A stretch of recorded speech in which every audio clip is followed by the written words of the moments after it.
कहते हैं किसी भी समाज का भविष्य कैसा होगा ये उस समाज के बच्चे तय करते हैं। इसलिए कहा जाता है कि बच्चों की शिक्षा और रोल मॉडल दोनों बड़े ध्यान और समझ कर तय किए जाते हैं।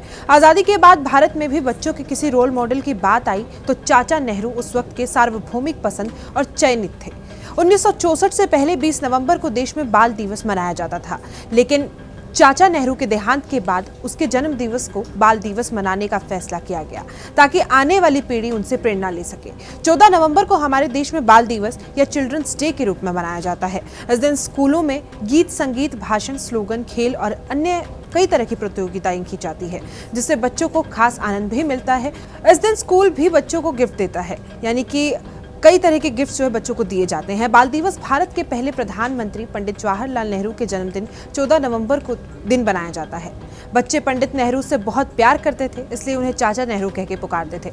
पंडित जवाहरलाल नेहरू का बच्चों के लिए प्यार और सम्मान के चलते उनके मरणोपरांत उनके जन्मदिन को बच्चों को समर्पित कर दिया गया। 27 मई 2023 को पंडित जवाहरलाल नेहरू का निधन हो गया था। उसी साल से उनके जन्मदिन को यानी कि 14 नवंबर को बाल दिवस के रूप में मनाए जाने का फैसला किया गया। पंडित नेहरू को सम्मान देने के लिए संसद में सर्वसम्मति से बाल दिवस के रूप में मनाए जाने की घोषणा की गई।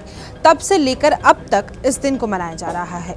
पंडित नेहरू का कहना था कि बच्चे ही हमारे समाज का आधार है, इसलिए इस दिन को बच्चों के अधिकारों, उनकी देखभाल करने और उनको अच्छी शिक्षा देने के साथ ही लोगों को इस बारे में जानकारी देना भी बहुत जरूरी है। संयुक्त राष्ट्र महासभा की ओर से दुनिया भर में बाल दिवस 20 नवंबर को पूरे साल मनाया जाता है। भारत में भी पहले ये दिन 20 नवंबर को ही मनाया जाता था, लेकिन 1964 के बाद पंडित नेहरू के जन्मदिन के उपलक्ष्य में इस दिन को 14 नवंबर 2023 को मनाया जाने लगा।